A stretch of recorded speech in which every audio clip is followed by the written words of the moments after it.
or anything else that you want me to kind of quickly go over before we get into the new content of today?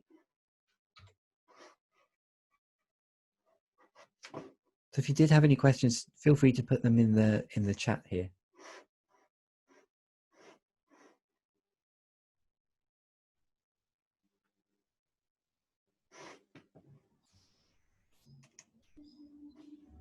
Not yet. Okay, that's fine. So obviously I'll stop and ask questions again at the end, so we can look at that again in a minute. Okay, so just a very brief overview of what I'm going to cover today. So yesterday we did most of the basics. So yesterday we created a project, we imported the data, we created some codes, and we did some coding. We're going to start by looking at some of the other ways that we can work with the codes in QUIRKOS. So we're going to look at how we can merge and split them apart. We're going to look at creating groups. We've already looked a little bit at the hierarchies of codes. We're going to look at the difference between groups and hierarchies. We've looked already at the memos, but we're also going to look at using the notes and the chats feature. And then we're going to look at some of the queries. That's some of the ways that we can start to look at particular subsets of our data. We're also then going to look at the overlap and hierarchy views. So the overlap view is a way to visualize the connections between different themes. Then we'll look at the reports and outputs. So the different ways that we can get the data out of QUIRKOS and the different formats that we can support, including fun things like word clouds. Then we're going to look at the collaboration and teamwork aspects of it. So how you can share files with each other, you can merge files, and also how you can use QUIRKOS Cloud to do live collaboration with people. But before I go too far into that, I just wanted to just give one more kind of tip on using codes. And I mentioned briefly that codes can be used not just for literally describing the text, but also describing things which will help you in the process of writing up. So what do I mean about that? So I generally term this as meta codes. So codes of codes, or different ways that we can use codes to organize our data. And one of the ways that I always use the codes in any qualitative software is to help me find quotes that I'm going to quickly want to find when I'm writing up. So one of these is key quotes. I always have a bubble in my project which I call key quotes. And the reason for that is it's very handy to not just tag things with the particular topic or theme, but when you get a really nice, succinct kind of quotation from one of your participants that really sums up what you're trying to say, it's a good idea to keep track of that so that when you come to write up, you know that that quote you're going to want to copy and paste and put into your report or your thesis or whatever you're writing or your article. I also might use create codes for things which are not clear. So if there's something that I want to go back, I'm not quite sure what someone's talking about, I can put that quote into a not clear category. And then at the end, when I maybe have gone through and read everyone else's sources, I can go back through that, read the not clear ones and see if any of those have become any clearer. I might also have one for contradictions, because those are things that I might want to address in the paper, I might want to ask the participant about, or might even be interesting to highlight when someone is contradicting themselves, even within the same interview, within the same source. So I'll give a demonstration of some of those in a minute, but for now we're just going to go back. We're going to open the project that we had yesterday and do a little bit more work in there. Okay.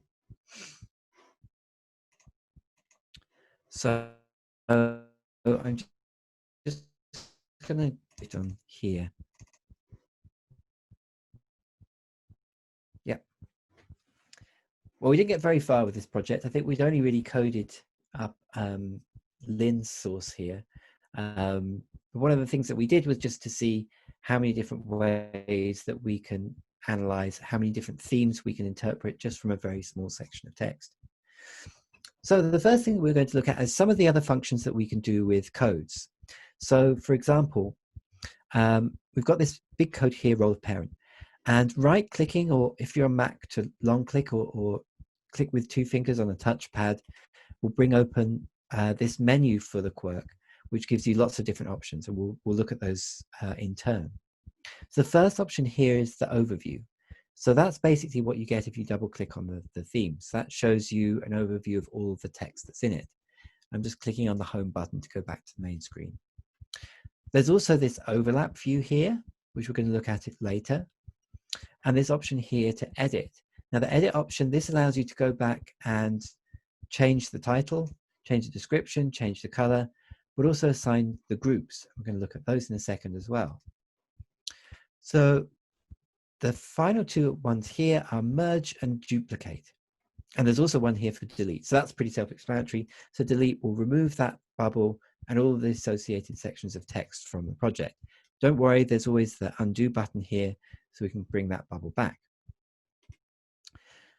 But sometimes it will be that we have coded certain themes that seem like a good idea to keep separate at the time, but end up not being very useful and may actually be more useful if they were put together. And this is a process which happens quite a lot through the coding. As Hiram was saying yesterday, it's very unusual to go through and get the coding perfect the first time. We always want to go through and review what we've done, see if it's working for the data, if it's working for our research questions, and we might try a different analytical approach.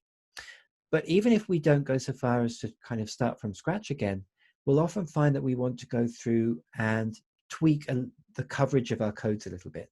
So how vague these topics are or how specific they are is something that can change a lot as we go through and look at the different sources. So we've got this option here to merge 2 bubbles together. And what that allows us to do is put all of the content from 2 different themes together. So if I right click on merge role of parent, and I'll choose merge into, so I'm going to merge that into the family togetherness. So I think the role of parent and family togetherness, they're pretty much the same thing. So I'm going to bring those together in the same bubble. And what that's done is that's now created a new family togetherness bubble. It's offering us the opportunity to change the title and the color. And now this has got everything that was together with the,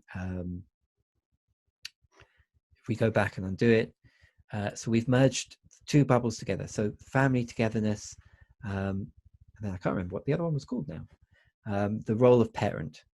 And so that's shown us everything in one theme now. So if we double click on this, you can see that we've now got everything which was previously coded as family togetherness, together with everything that was coded together with the role of parent. So that can be very useful if we get to the stage when we have dozens or hundreds of sources and lots of codes. If we've got too many codes, merging some together can usually help tidy up the screen and keep things together. But we may also have situations where we want to split themes apart.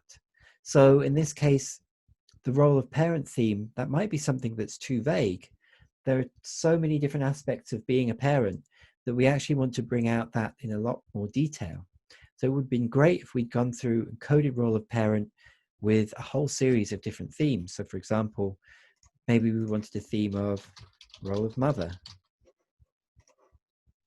Maybe we wanted one role of father. Maybe we wanted one which was discipline.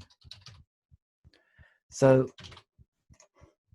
we can create all of these as subcategories of the role of parent theme, but we still don't have any text in them. They're still all in the role of parent.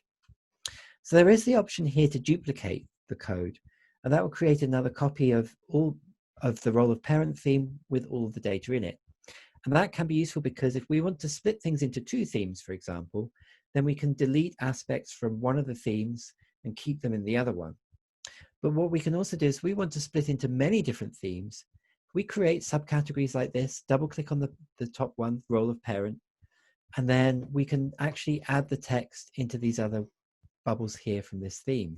So it will be a manual process of recoding it. It has to be because we have to decide which ones they want to be in, but we can do this quite quickly.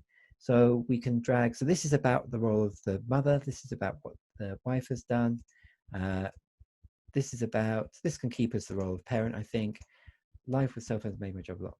So parent, much harder, that's still the role of parent. that's about the role of the mother, this one. So we can recode these into the different themes. So put that into the role of the mother. We'll say that this is about discipline.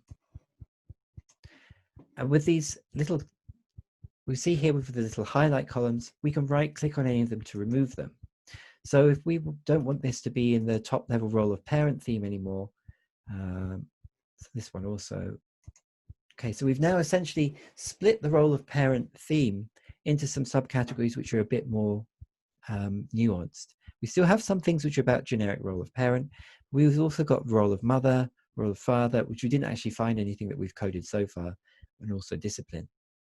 So having done that, we can remove these if we want to keep these as higher level codes themselves. Or we can keep those as connected categories. So those are two ways of working with the codes that are quite common. It's quite common to get through after you've done your coding and discover there are just too many codes. You need to go through and remove some of them. And it's also quite common to discover that some of them are just too large and too vague. We need to go through and split those apart. I get a lot of emails with students who have got a lack of anxiety at that stage about whether they should be doing some merging or splitting codes. Usually if they've reached out, that means to me that their coding framework is not working for them. So it is time to go through and rethink some of those themes a little bit. But it's important to note, and this is one of the advantages of using any software package, that you can always change your mind. So you've got the undo and redo. But for example, if you wanted to go through and save your project before you started reworking on your codes, you can click on the project button, click Save As, and you can resave this as project with new coding. And that way you've still got your old project with all the codes exactly how you went through and did it the first time. But you've also got a new project, and when you make changes on this, it'll now only be reflected in that new file. So if you change your mind and need to go back to the old project, or if you want to merge those projects together, you've got the freedom to do that at any time. The QUIRKOS projects are really small. They don't take up very much space, so you can just keep saving as many different versions as you want.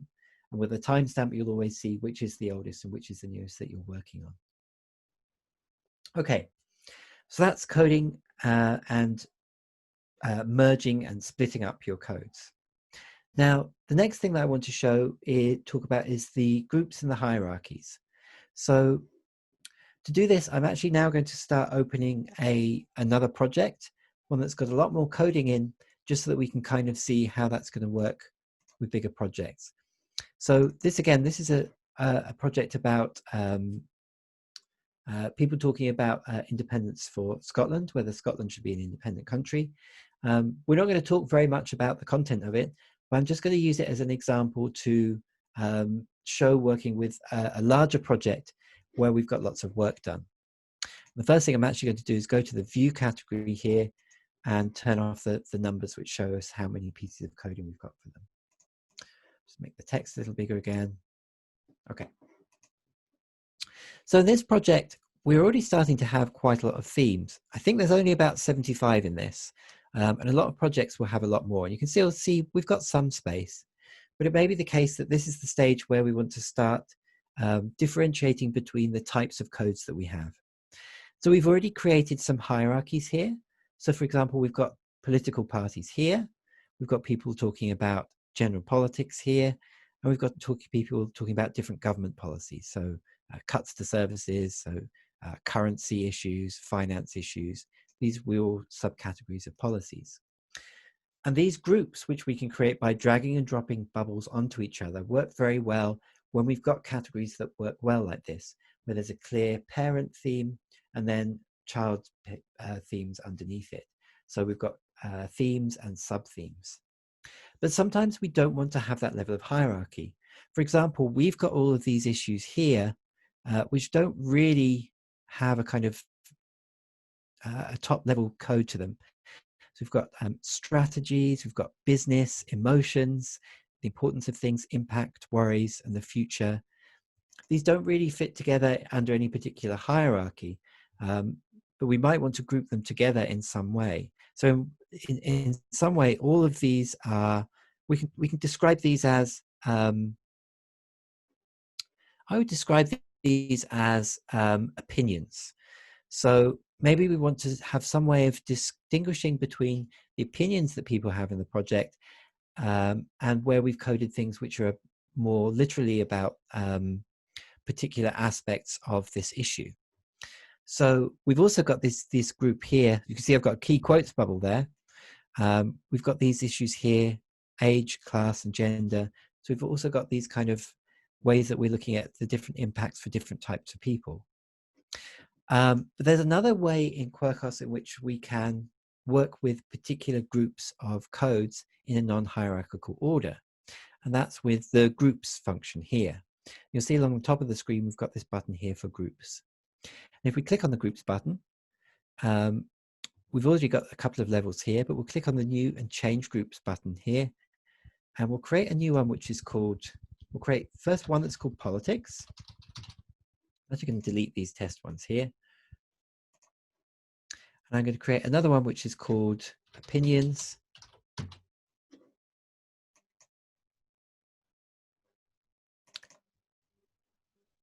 And another one, which is called sentiment. Okay, so now we've created these three groups.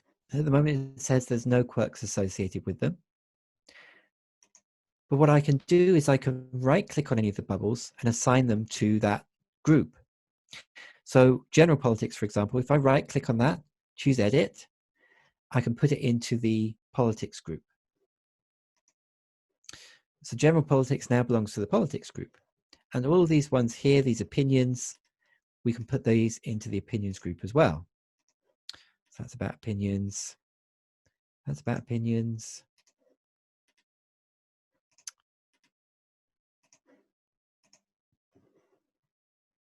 That one, I think, is also a sentiment. So impact, that might also be a sentiment. I think worries is also a sentiment.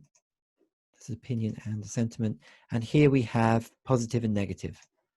So that's sentiment. So that's talking about some aspect of how people are feeling and what they're saying. And so that's the beauty with the groups. So we can have, whereas with the hierarchical groups, we have to have a top level theme. So in this case, parties, and then we've got the different political parties underneath it. With the groups, we don't have to have a hierarchy. And also one theme can belong to more than one group. So for example, we can say that worries is an opinion, but it's also expressing sentiment. So with the groups button now, we can choose which groups we want to show. So by default, it's showing everything from every group and everything that's not even assigned to a group, but we can see things which are in the opinions group.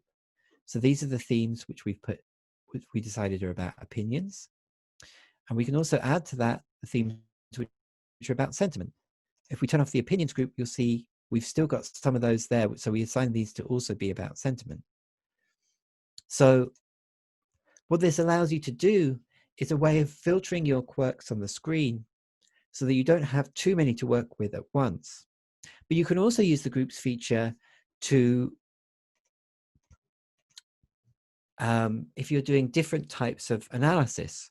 So a very common procedure would be to go through and do the type of analysis that we have here. So in this case, a very basic descriptive analysis. So we've done very literal coding of what people are talking about. But we can read and interpret the data in other ways. So we can do discourse analysis, for example. We can do narrative analysis.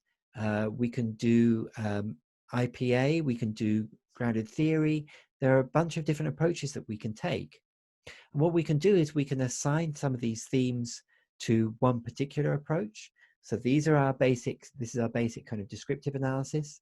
And then we could have a narrative analysis where we're looking at, or discourse analysis, where we're looking at exactly what people are saying, what kind of language they're using. And that might use different themes. But we can keep those together in the same project and only display some of them at a time using the groups function here. And you can change what belongs in the groups at any stage. You can turn them off and on. And as you'll see later, you can also filter, so you can just see the results from particular groups. So that's the groups function that I wanted to show.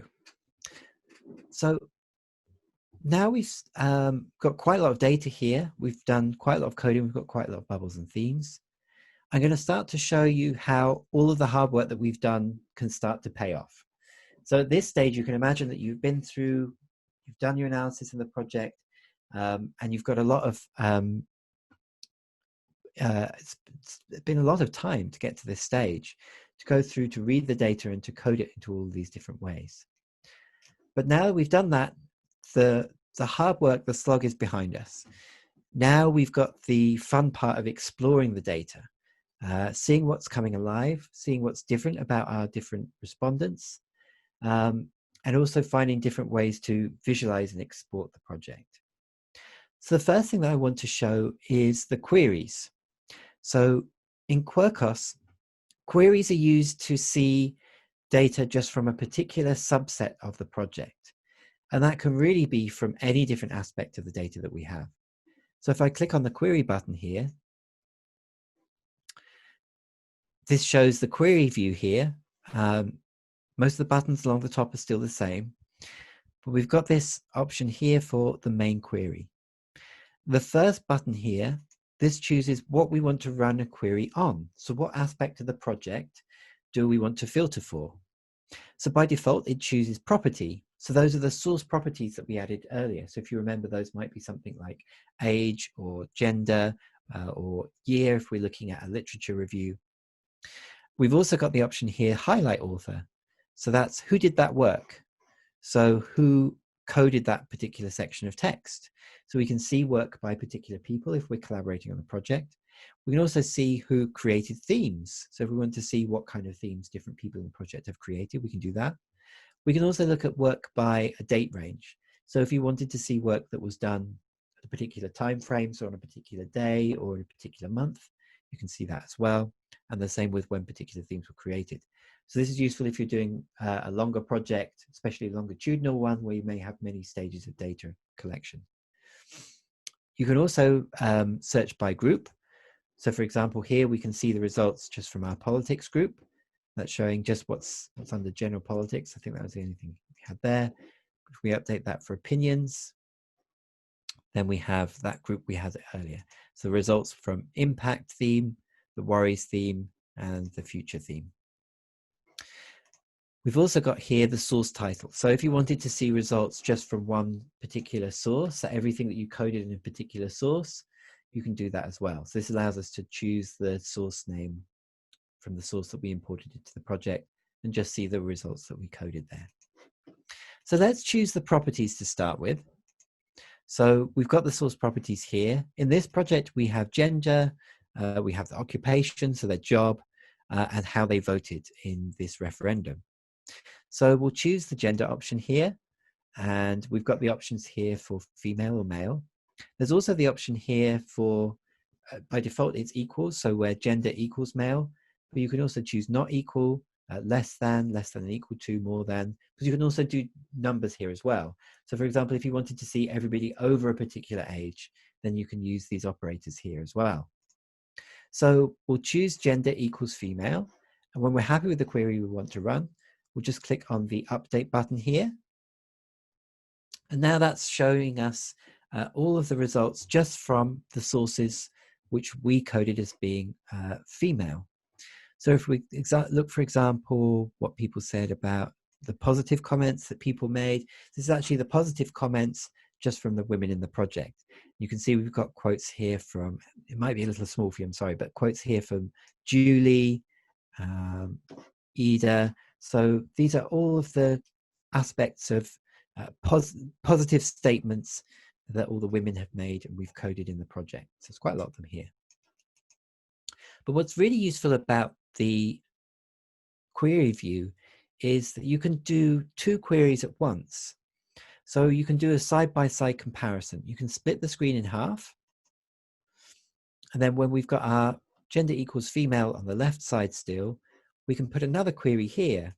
And so the logical comparison would be where gender equals male. So if we click update now and run the query again, we'll now see the results from the men on this side and the women on this side. And you can see already that there's quite a lot of differences just based on the number of coding, the amount of coding that we have here. there's pretty similar levels of coding to negative, referendum, slightly more positive comments made by the men than the women. But we don't want to rely on that numeric feature. Just the fact that men have said more positive things than women does not necessarily mean anything. In this project, I happen to know that there are equal numbers of men and women, so we should expect them to be roughly the same. But the fact that there are more negative and more positive statements from the men suggests that we may just have coded more things to the male sources than the female sources. So we need to be careful of that. When we're doing qualitative analysis, we don't want to rely on pure statistical analytics like this. We always want to be going back and reading the data. As I said before, analyzing qualitative data is really about reading it in different ways and understanding it in different ways. And so QUIRKOS is always trying to take you back to the data. So here it would be better to actually read through the 66 positive comments by the women and read through the 84 positive comments by the men and see if there's a substantive difference in the type of things that they're talking about. Are the men more positive about one particular topic than another? Actually, there's other ways that we can look and see that in the future. But for now, one of the things that is actually a major finding of this project is, so there's a party here, the Scottish National Party, which campaigns for independence. And men are a lot more interested in talking about the Scottish National Party than the women. And they have a lot more followers at this time of men than women. So it's a very gendered issue, which this project illustrates very well. And we can show that both quantitatively and qualitatively through this query view. So I'm just going to now go back to the single view. So to put the screen back and just show you something else that you can do with the view here. Now, when you're running queries, you can also run for more than one function. So at the moment, we've got query where the gender equals female. But there's a little plus button here, and we can add another line to the code. So we've got and. So we can run a query where gender equals female and voted equals no. Or, for example, occupation equals retired. So now we can get a results. Let's see if there's anyone that actually fits this. Yeah. From just the women in the project who are retired. Or we can look at just the women in the project who are nurses. So we can add more and more functions to the query. We can make it more and more specific or more and more vague. So for example, we could have, maybe we wanted to see together the occupation of nurses and students. Maybe we want to put those together in the same query. So we can run a query here now where occupation equals student, and we can change the and statement to or occupation equals senior nurse. And now we've got results from both the nurses and the students that we interviewed for the project. We can add more and more lines to this query, so you can have up to 5 different statements in the query. And these could be very powerful, again, for really drilling down to your data and seeing results from particular types of characteristics. Or, for example, particular people in the project. So also, if you're going through and you're collaborating, you might want to see, so we've got 2 people who coded onto this project, Daniel and Simon. We might want to compare how they did the analysis. So we can run, I'm not sure how much difference there is in what's been coded here, but we can choose Daniel, we can choose Simon. Okay, and we can see, what I suspect we're seeing here that I've done a lot more coding than Simon has on this project. But we can also go back, obviously, and compare how they've interpreted things, how they've coded things. We can also see if there's overlap, if they're coding the same way. So that's the basics of the query view. There are options here to for how you sort the query. So if you wanted to have it, it's always in descending order, the quotes here. But you've also got these export options here. So you can create reports which just contain the results from your query. So if you wanted to have a report which just had the data from the women in the project, then it's very easy to do that. Or if you wanted to have a report just from the men in the project, it gives the options to export the left or the right query, depending on which one you want to have. We're going to look a lot more about the reports and the outputs in a minute. But now I'm going to go back, click on the home button here, and look at some of the other ways that we can explore and visualize the data.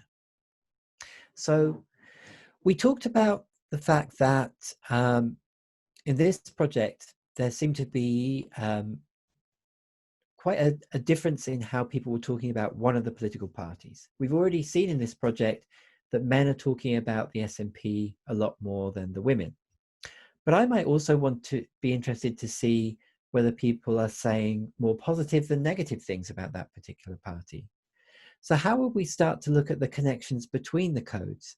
How would we want to see associations between our coding? How would we want to see, I'd be interested to see if there are connections between any of the different codes that we have in the project. So I can do this with a function in QUIRKOS which is called the overlap view. And what this does is it looks to see all of these instances basically like this. So this section of text that we have here, we've coded to a whole series of different themes. So it's when first heard about the referendum, Scottish National Party, negative. It's about the wording of the referendum itself, and it's about voting yes. So this is about 1, 2, 3, 4, 5, 6 different themes. And if we're going through and we're doing this kind of concurrent coding like this, we can very easily see how often these kind of connections occur together. So how often these different topics are occurring within the same quote. And QUIRKOS will count all of those for you and visualize them for you. So for example, maybe we want to see what positive things we've done. So the way that I've done this analysis, I've done basic sentiment analysis. So I've coded all the comments which were positive and all the comments that were negative, as well as being about another theme. There's a very powerful way to do coding, to do this overlapping coding, because it allows us to see patterns that we might not normally have popped up. If we're only assigning a piece of text to one code, one theme, it can be quite limiting in the way that we're able to do the analysis later down the line. But now if I right click on the positive bubble here, choose the overlap view, what it's going to do for us is generate a diagram which shows us all of the times where a positive comment overlapped with another comment. And this is shown in a kind of Venn diagram view, or a little bit like a target, where in the center we have the theme that we wanted to examine, so that was positive, and on the outside all the other themes in the project. And the further out they go from the center, the less of a connection there is, and the more they're literally overlapping down into the center, the more that they are occurring together. And one of the things that very quickly shows us that's not clear when we're just looking at the text is that the most positive comments were about this political party, the Scottish National Party. So the people that we interviewed had a very positive opinion about this political party. So we can see if we overlap here, it says there are 44 overlapping codes. So we had 44 occurrences across all of our sources where somebody said something positive about this political party. That's very interesting, because where's the next political party, I think, the next most popular political party here is Labour here. And that only had 12 overlapping codes. So people only said 12 positive things about the next most popular political party. So at least with this sample, there's a huge difference here, which is being visualized by this overlap view. But again, we don't want to rely specifically just on the fact that there are more things coded to one political party than the other. It may be that people just mentioned those things, one political party more than the other. When we're talking about a referendum and a political party whose main platform is a referendum, it's not entirely surprising that people are talking about it a lot, be it positive or negative. So again, even in this view, QUIRKOS is trying to get you to go back and read the data. So we can click on the positive bubble here, and now it will show us these 44 overlapping codes where people said something positive about the Scottish National Party. And we can read through those and see if this is really a significant trend. If people are saying very nice things about this political party, or if it's just the fact that we've coded lots of things because people are talking about it a lot. And then we can go through and we can compare that to what people said about the other party. When we go through and read that, we can see not just whether there's something about the number of times that that was mentioned, but maybe people have mentioned the other party fewer times. Actually, they're a lot more positive. We've not had different levels of positivity or negativity in the way we've done our sentiment analysis. So it can be really useful to go back and read the data. And that's to ensure that you're really getting that deep level of qualitative understanding that comes from the rich understanding of what people are saying in these projects. Now, if we go back and we click again on our Scottish National Party bubble, so now we're seeing all the positive things said about this party. When we come to write up, it might be really useful to have a section in article or report or thesis or whatever we're writing here, which correlates these quotes together. So maybe we want to see everything, we want to have a section about the positive things that people said about the Scottish National Party. Well, in all the views that QUIRKOS shows you quotes, so this view, in the query view, even in the overview, when you double click on one of the bubbles, you'll have these options here by the top right of each quote to select a quote and to copy it to the clipboard. You've also got an option at the very top here to select all of the quotes.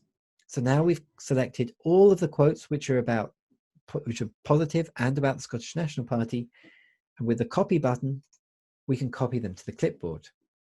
And what that means now, if I quickly bring up Word,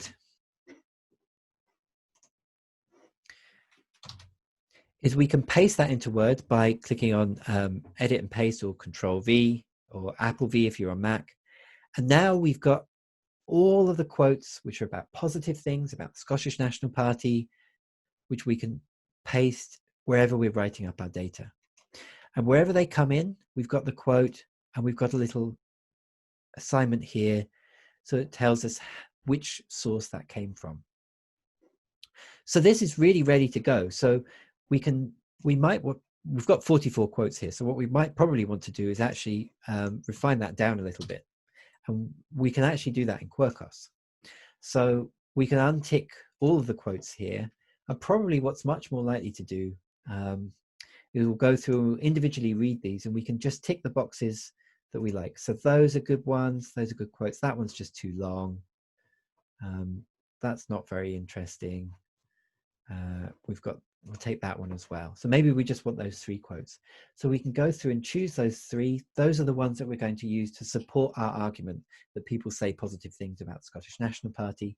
Click on the copy button. Oops. If we go back to Word, we can paste those quotes right there. So I clicked the wrong button, so I've accidentally just copied one of those rather than all of them.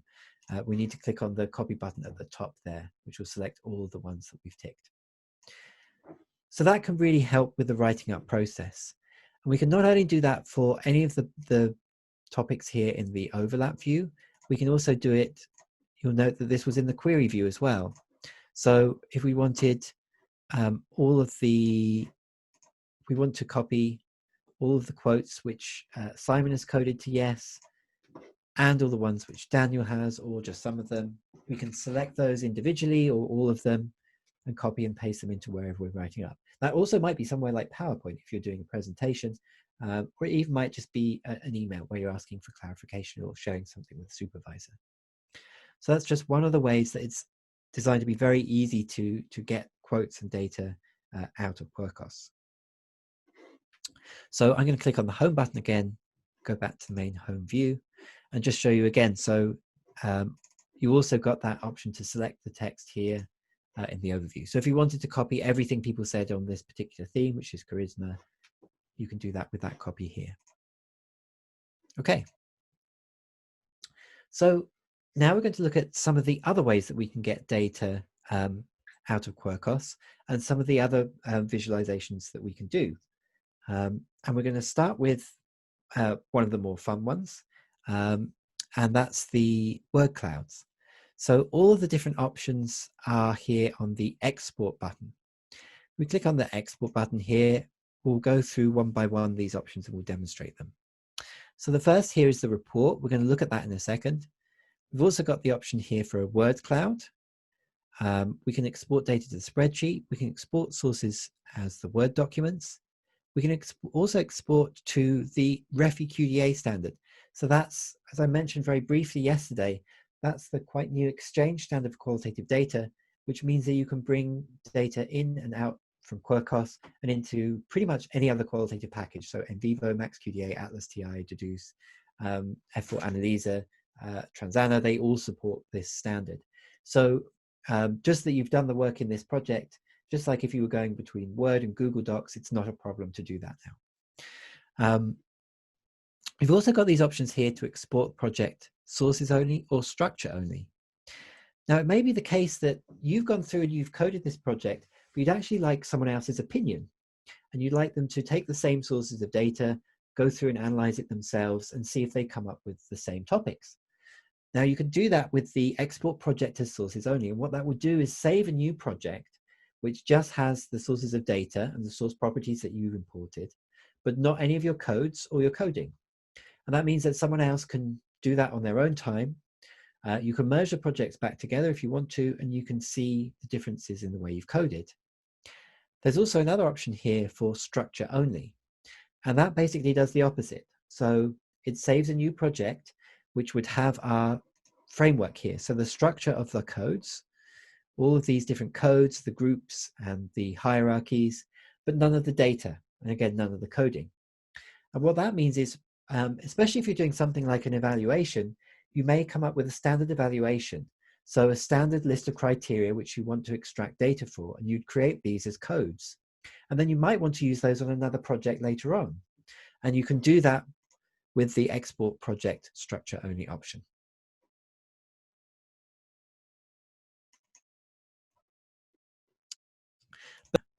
That's the first option at the very top, and this is probably the one that people use most often.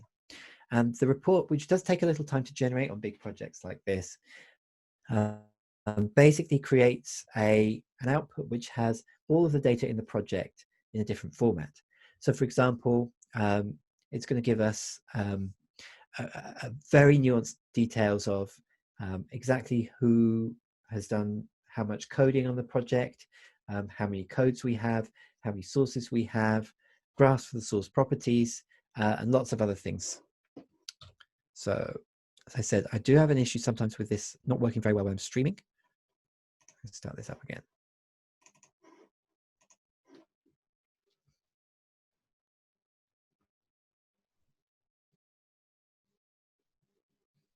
And the report, we can save it in a variety of different formats. So we can put it into a PDF file, we can create a Word file, and we can also create a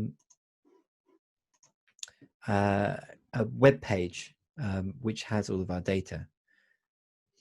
So actually for the reports, I'm just going to use the smartphone project. So I think it's just a little bit easier to understand what's going on. The reports will generate a bit quicker.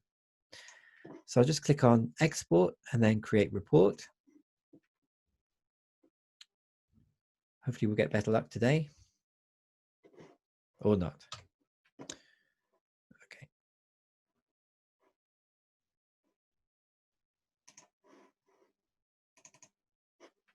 Always technical issues.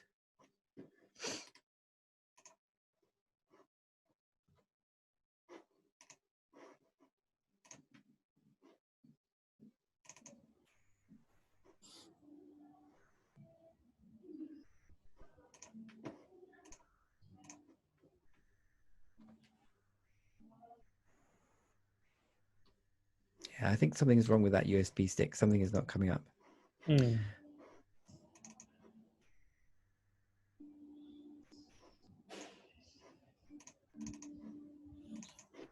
Or maybe you can just show us the any report from any project. Yeah. Yeah. We'll have one more attempt if that's not working.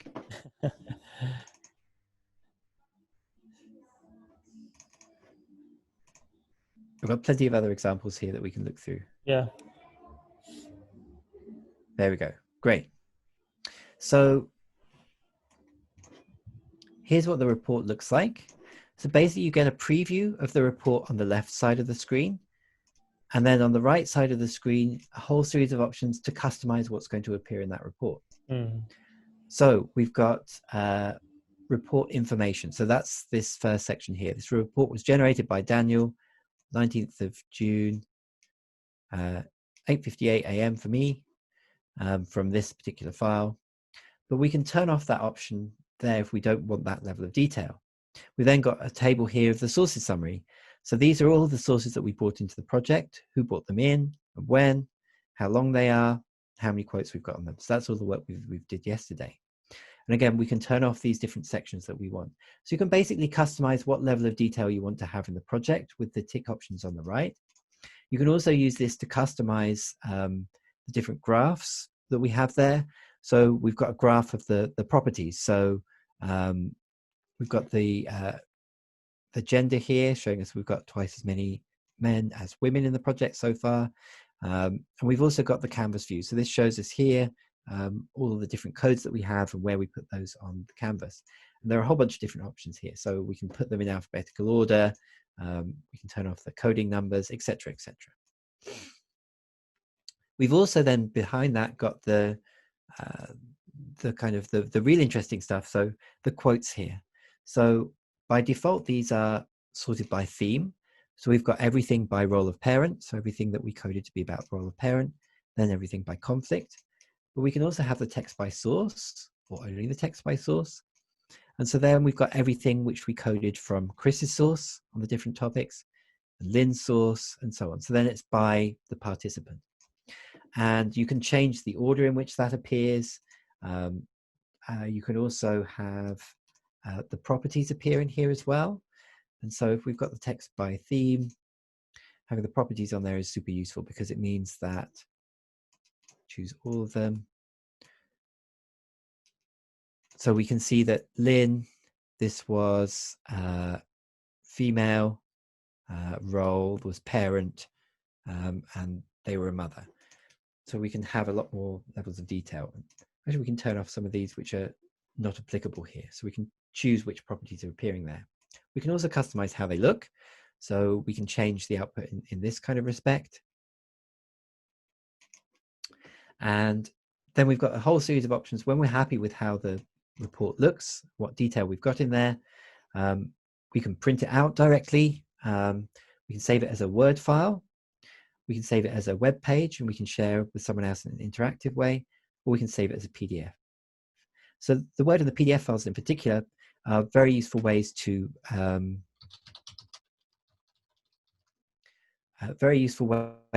be able to share the report with someone. So now we've got a standard PDF file. We can share that with a supervisor, a colleague, or anyone that wants to look at how we've coded the project. Though it doesn't give the complete transcripts, it gives all the different data of what we've coded, how we've coded it, and they can see all the different aspects of the sources and our coding framework. And remember, that's completely customizable with all the different options here on the right. So that's the reports, and that's probably the thing that most people use most often. The other thing that we have here is the word cloud. Now, this is basically, if you've seen these before, a way of visualizing the different words that people use in the project. The word cloud is kind of fun. Basically, the most commonly used words get the largest size. So it's proportional, just like the quirk bubbles themselves. So you can see that the word use is actually the one which appears most. And what we can do with the word cloud is we can customize this a lot. So use is actually not a very interesting word. So we can actually remove that from the discourse. And we can see that technology and smartphone and parents. Okay, so that makes a lot more sense about the kind of things that people are talking about here. Now we can also choose which sources we want the word cloud to include. So for example, maybe we just wanted to see what Lynn, the mother, was saying, what words she's using. Just, and again, so she uses the term phone instead of smartphone. Tables, she's talking a lot about the dinner time, the children. Just, again, maybe not a very useful way. Me, so she's talking about herself quite a lot. And we can also add this, so we could put both of the parents there as well. You'll see with these sliders here, you can change how big it appears. You can change the shape of it if you wanted it to be in a triangle or something else like that. If you want words to be in a jangly, rotated way. And you can also, there's a cutoff here as well. So if you don't want the words that don't occur very often, you just want the kind of main words, you can click and drag it in this way and see that. There's also here a built-in list of stop words. So by default, it will take out the 50 most commonly used words in spoken English. So things like a, and, at, be, but, can, because it's generally not very useful to see those. Although obviously you can have those in there as well if you need to. If you're using a different language, you can add stop words in here as well. Or if you've got specific ones here that you want to remove, you can add those to the list. The other thing which you get here is a list of all the words in the project. So it will actually count those. You can copy and paste this table, and you can see if you want to do a more kind of numeric kind of linguistic or discourse analysis, exactly how often particular words appeared. Oh, the stop words are already off now, aren't they? So we can see that the word smartphone appears 105 times. But again, you can use this to quickly see that one person uses a particular word a lot more than the other if you're doing that kind of quantitative linguistic analysis. Again, when you're happy with the way that your word cloud looks, you can save it as a web page. You can also save it as an image file. You can also drag and drop. You can right click to copy the image. And then I think we still have Word up here, and we can paste that in. So again, very quick to integrate these data and these outputs into however you're writing up your data. And this is a great thing to put in if you're doing poster presentations, or if you're doing PowerPoint presentations. It's nice to have a visual representation of your data like this. So those are the word clouds. Now, the other export option that we have here, I could come back to the spreadsheet in a second, is the Word documents. So you'll see in the report, we basically have our extracts, our quotes and our codes, but we don't have the whole sources. We don't have everything in the sources together. But the Word document export allows you to get the entire transcript back out from QUIRKOS, but with our coding in it. And I'll show you how that looks in a second. So we will choose, that's fine to go there.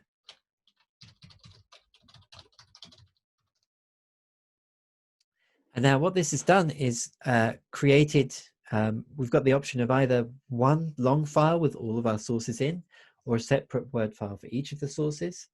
But it's created now a standard Word file that we can, again, share with anyone, even if they don't have QUIRKOS. And it shows exactly how we've coded it using these color-coded comments on the side.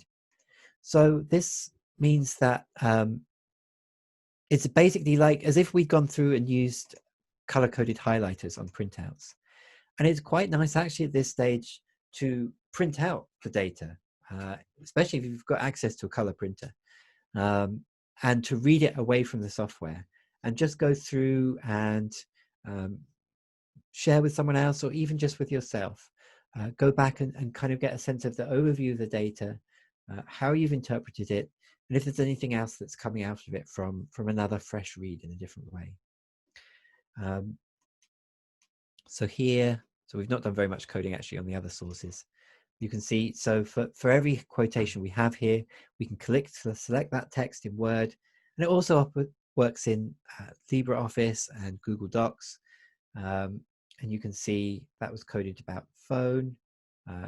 We did that work yesterday, and Daniel coded that. So you can even see when the work was done and who did it. So it's also a very useful way of comparing between the different sources of data. So that's the Word export. Probably close that one now as well. Okay. So the other export option that I'm going to show is the Spreadsheet Export. So that's the CSV file here project, and CSV stands for comma separated values. It's basically a very basic standard for spreadsheet or table data, which we use because pretty much everything will import or export to it. So you can bring CSV data into SPSS, into R, into Excel, into Google Docs again, into LibreOffice. They'll all import CSV data. And what that allows you to do is create tables which you can use to filter and look at your data in different ways, but also do more statistical analysis. So I mentioned yesterday that QUIRKOS doesn't have any tools for doing statistical analysis of qualitative data in it. That's basically because, well, those tools can be quite complicated to use themselves, and I think they're best done in software that's specifically designed to do statistics, which is why we have the spreadsheet option. So you can click on Export Spreadsheet. I think we'll create a new folder for this because it's getting a bit messy.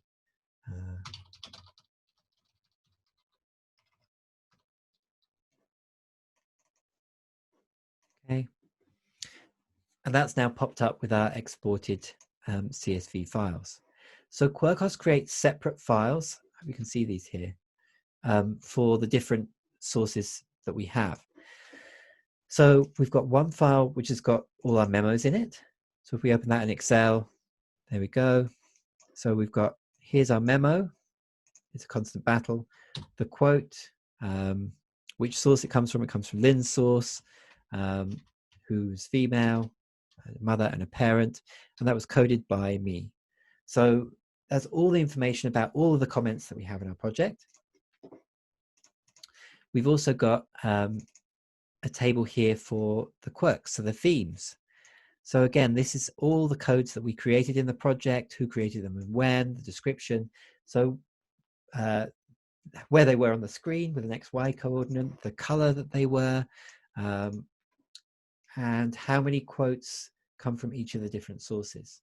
So it's very useful to, I'll show you with one other one. So to play with the data in different ways, so in tabulated form. Probably the most useful one is the quotes. That's gives us the extract here of all of the different quotes that we have. And again, which source they came from, the title of the quirk.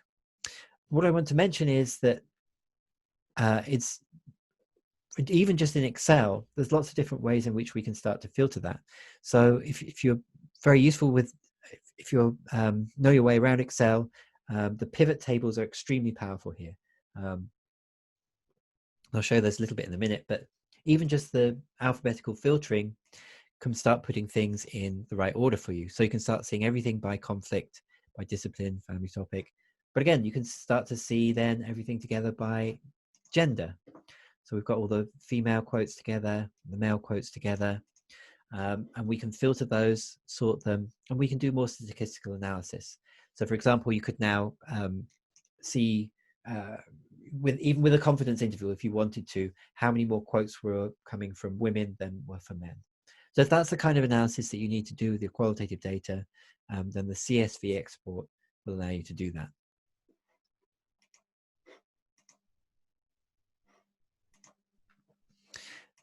Now, we've been through all the different export options, but I just wanted to show you also what's here in the project button. So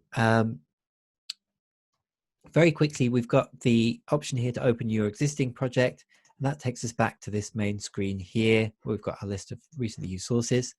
The Save As I showed you very briefly there. Now the Save As button, again, it's useful to create a snapshot. Because as we mentioned yesterday, QUIRKOS is constantly saving your data. What it means is that you can't actually go back and have your data from a previous state unless you've clicked Save As. So I would always recommend as a backup, and to make sure that you've got a record of how your project looked at different stages, you click on the Save As button periodically and create a copy of it. You've also got the option here to merge projects together. Now it's pretty self-explanatory. You've got you can merge many different projects together. Now you might do this, for example, if you had you coded different data sources in different projects and you wanted to bring together, for example, interviews and focus groups, if you've done those in different projects. But you may also have, when you're working kind of together with people, if you're doing collaborative work, you might want to merge projects together.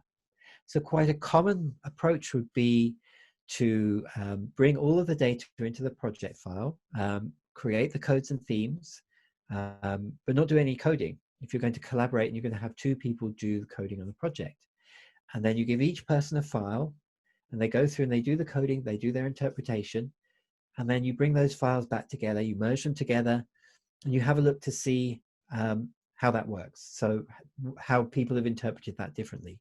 And remember, with the query tools and with the overlap views and with the exports and reports, you'll be able to see very differently the difference in how people have coded their data.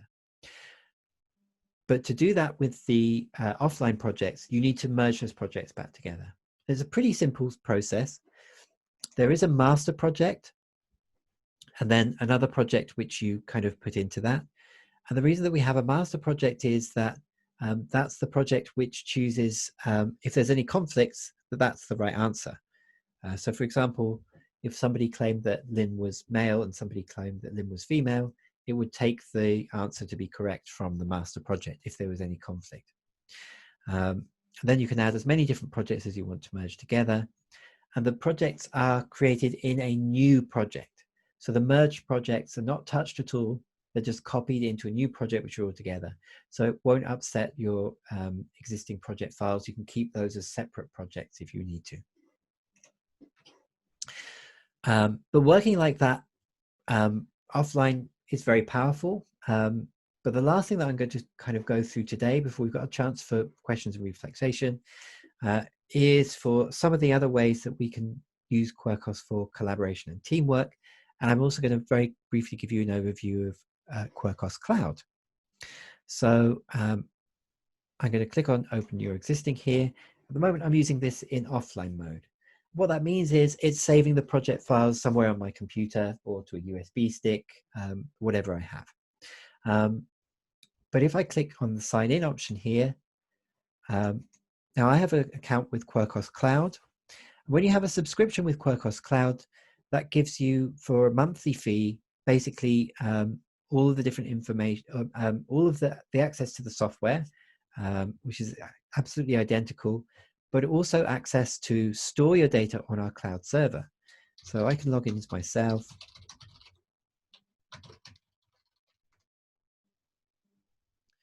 And now I've logged in, and these are projects I've been working on the cloud, and these you'll see are different.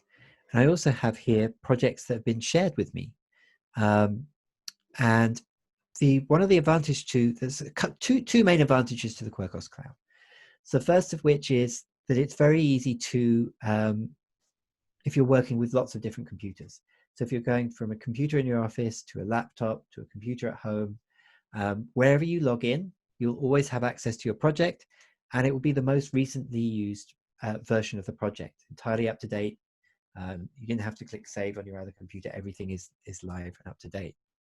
Now, the other advantage is that you can share those project files with people and people can work on them at the same time. So if I go into one of the projects that's shared with me, a referendum example framework, might recognize this project a little bit. Now I've got the option to work on this project with other people at the same time. So here I've got there's a little button on the bottom left of the screen, which I've not demonstrated in QUIRKOS yet. But basically this is a chat function. And when we're working in QUIRKOS Cloud, that means we can talk to other people who are working on the project at the same time. I can say hello, and that gets sent to everybody who's working on the project. Now they'll see this pop up on their screen live in real time if they have the chat icon open, and if not, it will flash here. And what that means is while you're collaborating on the project, not only can you work on it at the same time, be coding the same sources, the same themes at the same time, you can also have a discussion with people. I'm not sure how this should be coded. And they can talk back to you. Now this chat function is also available in the offline mode. And here it can have a different function. So you may be working on a project that you merge together, you may be chatting with someone else, but you can also use this for talking to yourself. And this is actually a very common analytical approach in qualitative analysis, is to have a reflexive journal, a reflexive diary about how you've coded the data, the uncertainties and difficulties and issues that you had while analyzing your project. A lot of people will keep a research diary or research journal through a project, something that helps them not just keep track of things they need to do, work they've done, things they need to tick off, but also their own thoughts, comments, and issues, which are usually very useful when writing up later on. So you can remember why you made a decision in a particular way, or why you interpreted data in a particular way, or problems that you had, and so why you had to interview certain people and things like this. And you can use this in you can use the chat here to keep talking with yourself. So I had a good day today working on the data. It was very easy to code Jane's source, and it's really interesting. So that way, when you come to write up, you'll have a source and you'll know who did it and when you made that comment. And you'll have this record of how you went through and coded and interpreted the data. And if there's any particular way that you want to use that to reflect on the process when you write up your report or your thesis. And especially if you've got a very long project like a PhD project or a multiple year project, keeping track of notes and memos in this way can be a very useful function. But I said it's also useful in live mode for the live chat. And when you're collaborating with people on a shared project, all the changes that you make will update on someone else's screen live. I do have a laptop here. I can't really show you how that works. But as soon as you're doing any kind of changes here, or if you do some coding here, everything immediately kind of pops up on the other person's screen. So it's real live interaction. And this is actually very useful for teaching qualitative analysis. So a tutor can have a project that they're sharing with the students. You can choose to give the students just read access or write access, and we'll look at how you do that in a second. And they can see how you're coding. You can code together, you can do some sources together, and you can see how other people have interpreted the data. And it's really interesting doing that as an example exercise, because it shows very quickly how different people will interpret qualitative data differently, and then how you have to go around and manage that difference in a qualitative project. Now, there's another option here you'll see on the project button, Manage Projects. And if you're working with QUIRKOS account, you can log in to this page on our website. This basically gives you all the different subscription options. So I'll show you some of the cloud subscription options and fees and rates in a second. So this is my kind of basic account details, so basically billing. But there's also a tab at the top here for projects. And that tab shows all the projects that we have uploaded to the cloud. Now from here, we can download the files. So we can download the file if we want to share and send to someone else, or if they're using the offline version, we can download in that way as well. Or if we need to work offline for a bit, we can download that there. But there's also the option here to share the project. So if you click here on the share button, it says structured webinar project not currently shared. We can share the project with anyone else here who has a QUIRKOS account. So you just need to know the email address of someone else who's using QUIRKOS. And then you can either choose to give them read or write access. So read access, they'll be able to see everything in the project. They'll be able to run queries, but they won't be able to change anything in the database. They won't be able to create new codes. They won't be able to do codes. They won't be able to delete anything. Or you can give them write access. And the write access means that they can do anything in the project. So they can go through, they can code, and they can edit things, and they can collaborate on the project with you. So you may, for example, give read access maybe to some participants or a colleague who just wants to have a look at the data, or a supervisor, or write access if you're actually going to work on the project together. You just click on the share button, and now, so support at quirkos.com, so it's another account that I have here, has write privileges.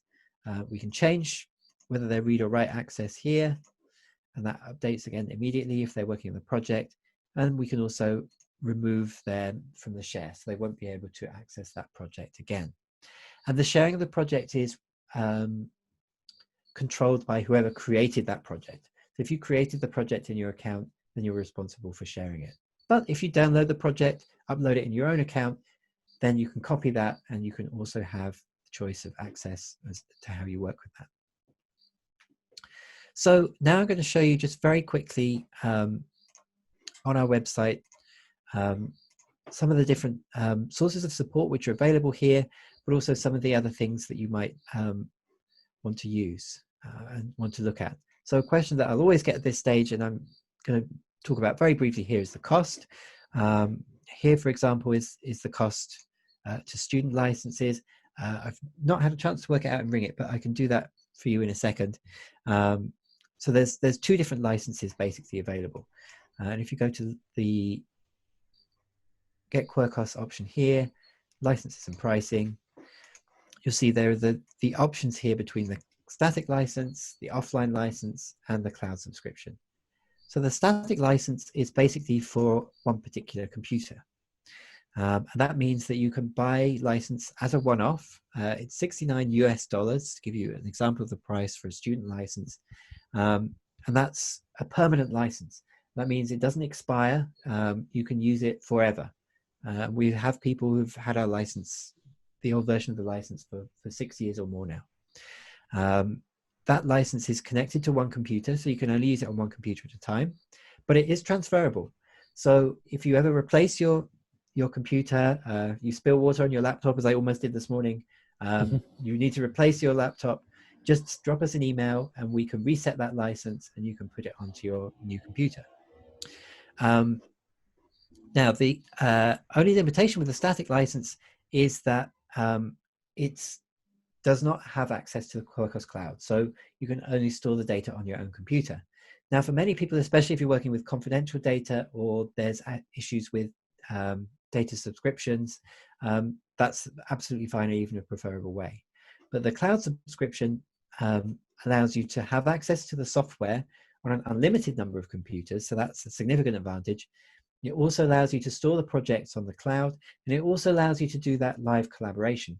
And that live collaboration is unlimited. So you can share an unlimited number of projects, you can save an unlimited number of projects, and you can share those projects with an unlimited number of people. So you could have dozens or hundreds of people working on a project at once, if you could possibly get your head around how you would manage that.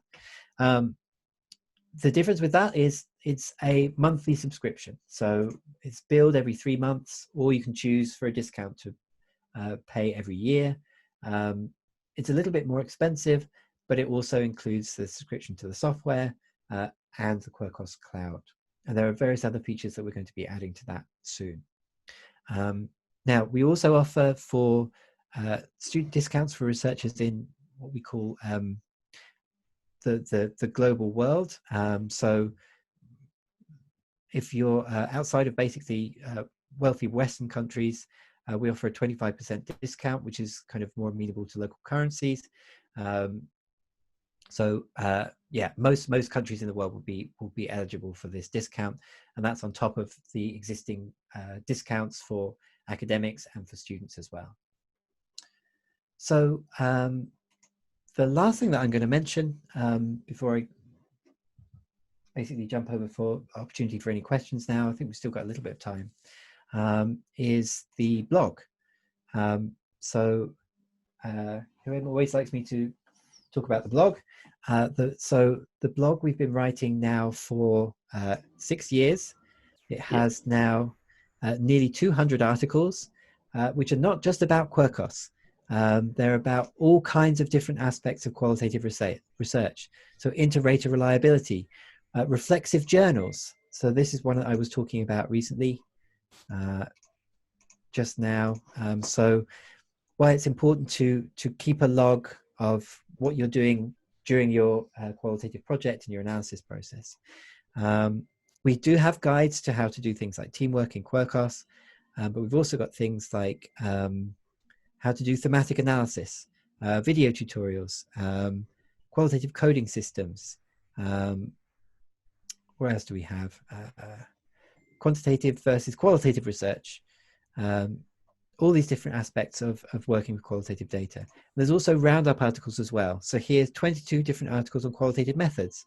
So there's ones on qualitative interviews, focus groups, participatory methods, qualitative and mixed method surveys, doing qualitative evaluations, sampling and sample sizes, recording and transcribing. So lots of practical as well as methodological tips to help you learn. Again, they're all free. They're all there to explore. There's no registration required or anything like that. And they all also have links to other resources. So they all have references, so you can look up journal articles and things as well. So again, these can be really useful sources of information when you come to either do a literature review or a scoping exercise, or to write up your project at the end. Okay, so that's pretty much everything that I was going to demonstrate today. But there are a couple of other things. So if anybody had any questions or anything else they would like me to cover, then yeah, we still have 15 minutes or so to do that, I think. Yep. Thank you, Daniel.